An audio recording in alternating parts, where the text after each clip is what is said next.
Bizarre Brain Comics.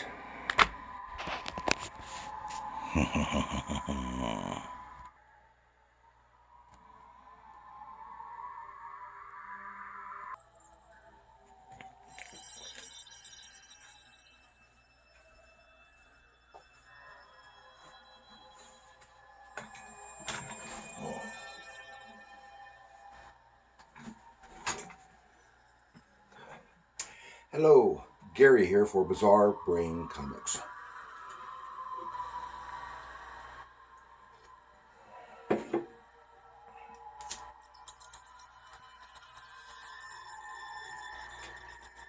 This is where I like to take a look at some older comics, talk about the characters and creators, and then examine the stories and the art. This time, keeping with our Halloween spooky theme, we'll talk about this magazine. It's not a comic, but it's got a comic story in it.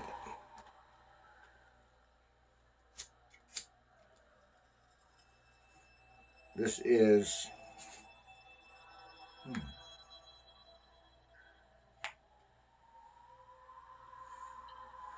Monsters of the Movies, number 2, 1975.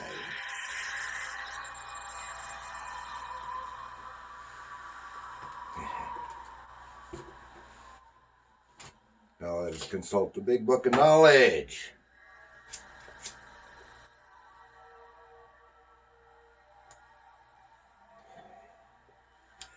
Monsters of the Movies. It's 1974, actually. It was cover dated 1975, but it was released in late 74. And it's a Marvel magazine. Printed and distributed with Curtis, just like most of the other, at that time, Marvel magazines. And the story we're going to be looking at is called Master and Slave, written by Alan Hewitson and illustrated by Std Shores. And Monsters of the Movies covered classic and contemporary, for the time, contemporary horror movies, including articles, interviews, and photographs. And it ran for a total of 9 issues. So I've got this one and the special annual issue, which was the last one that was printed. And I don't know if, I'm not sure if I still have them or not, at least 2 of the other issues. And I hope I still have them somewhere.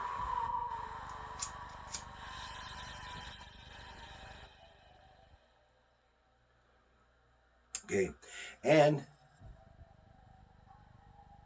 the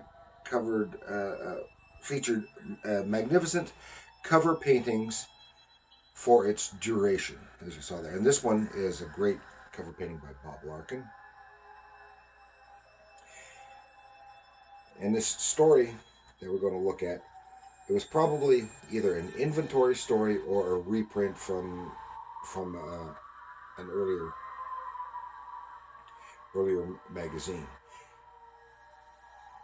I say that because it was published a couple years after the artist died. So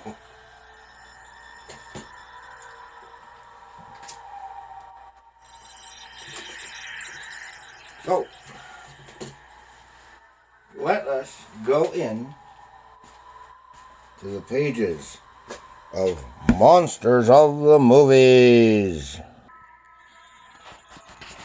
There you can see this great cover painting. Oh, and all of the cover paintings for this title were outstanding, and each one would have made a marvelous poster.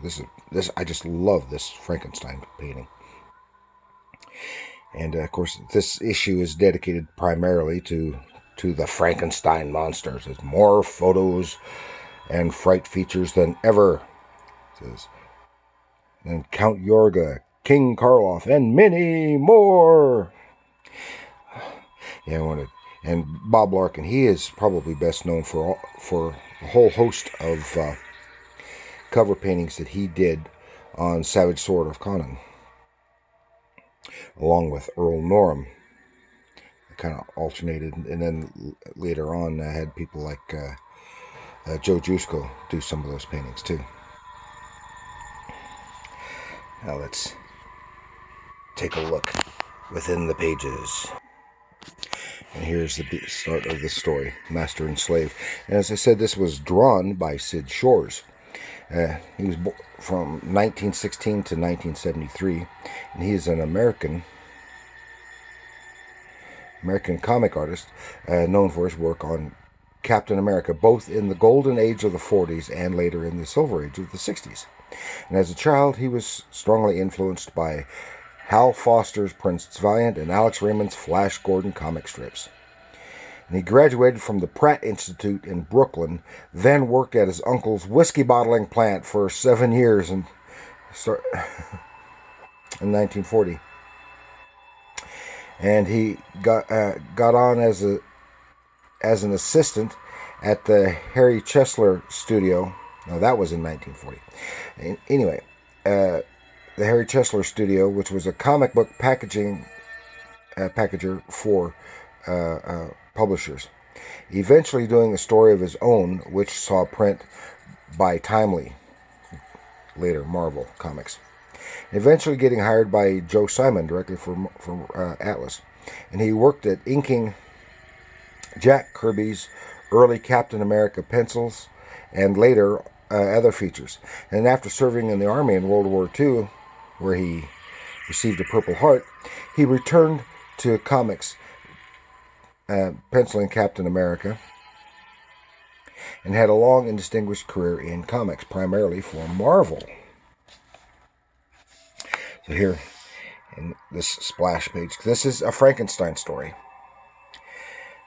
but it's a little different. Here we see this is an old Dr. Frankenstein. He is a descendant of the original Dr. Frankenstein, and he's got his assistant Igor here, and has him there to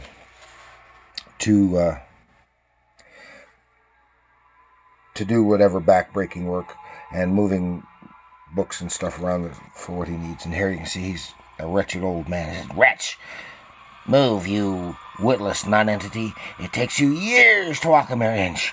Bring me those tomes, fool, at once." "Yes, master." Igor is frightened. And here he's still berating Igor, and he's thinking to himself, how doing this for 20 years, the master still insults me and makes me feel worthless.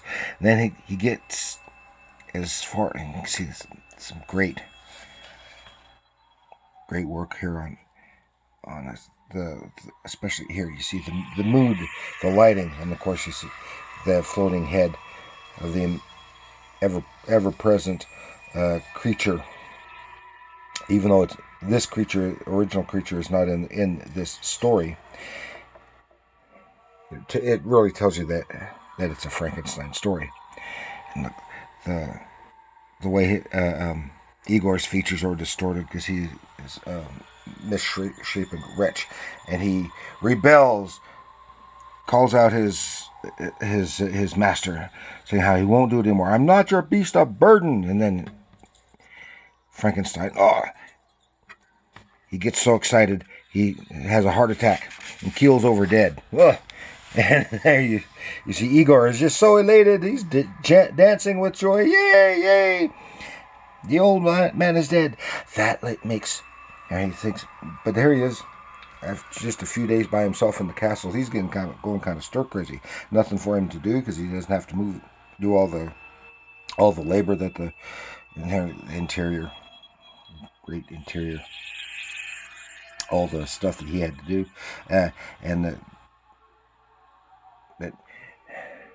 but now he realizes, with the master gone, I'm the master. He looks down on the town in the shadow. So he decides to go to town, and I'm going to get someone to serve me. Maybe a child. I'll get a child. And he goes in. The faces. Their faces show surprise at the sight of their new master. And then they start yelling and hollering, and all the kids are, because he was going to go get a kid, and all the kids are mean to him, and they're throwing rocks and food and stuff at him. No, leave me alone. I'm your master. You, ha ha. You're no master. And he runs off, frightened, and says, oh, they chased me out of the village as if I were a mere common thief. Oh, how could they do this? I am their master. And then he goes inside, because he's worked for Frankenstein for a lot of years, so he knows a lot of stuff. He's learned a lot working for the master, doing all his labor and helping him on his projects. And there he sees, oh, the stuff, that's hopeless. I'm too weak to conquer them. I must have a slave, an unbeatable creature who can teach the villagers some respect. Wait, those books, yes. He looks in the tomes and with the instructions. Oh, yes, the instructions are all here, just exactly how to do it. And I've helped him before. I know how to do it. So here he goes. He's robbing graves, getting body parts, assembles something, and so the equipment is ready, and I have the most important ingredient, the brain, fully preserved, that the master planned to use. So he assembles the creature and goes through the process, and the creature's getting zapped and zapped and zapped by the lightning to bring him to life. Oh, look at the great way this creature looks. Of course, it looks different from the Boris Karloff version, but remember, that is Universal Pictures. They can't use that. They always have to change stuff. So he's got his electrodes. He still looks kind of resembles him, as obviously him, but he's got his electrodes on his forehead rather than in his neck. And it's working! It's working! I know it! He lives! I have created a slave! And here on the last great version of the creature. I've done it! I've succeeded where the master failed! Walk across this room, monster! But Igor's triumph is sadly short-lived. More wood, Igor! This castle is too drafty for my work! Bring me those volumes now. And there he is, like he was at the beginning with the monster there. He says, enough, monster! I created you to be my slave. You must serve me. Poor fool, you still do not see how you were used. The brain, Igor, remember that convenient brain. The brain of the original Baron Frankenstein. Now move, wretch. Oh, and you can see the shocked and horrified expression on his face. Ah. And then you see right over here is an ad for, better watch out. The Frankenstein Monster lives again. And in Monsters Unleashed. Of course, this isn't the same monster. This is the original one. And this is the one that, the version that Mike Plug had done in the color comics. And of course, this is some. Looks like John Romita or John Buscema, or a combination of the two may have done that ad. Oh yeah, and then here's definitely John Buscema in the Savage Sword of Conan. Oh. And then the rest of the magazine is just here. Here we have the original Universal. It's still from the Myths of Frankenstein. Interesting articles. Okay, and that's what we've got this time in Monsters Unleashed. And that's why I like that story a lot. I think it was well conceived, well written, and beautifully illustrated. Std Shores did a really good job, and he was a master of his craft. And thank you for joining me. Please like, share, subscribe, leave a comment, and remember, even if it's not in a comic book, comics are art.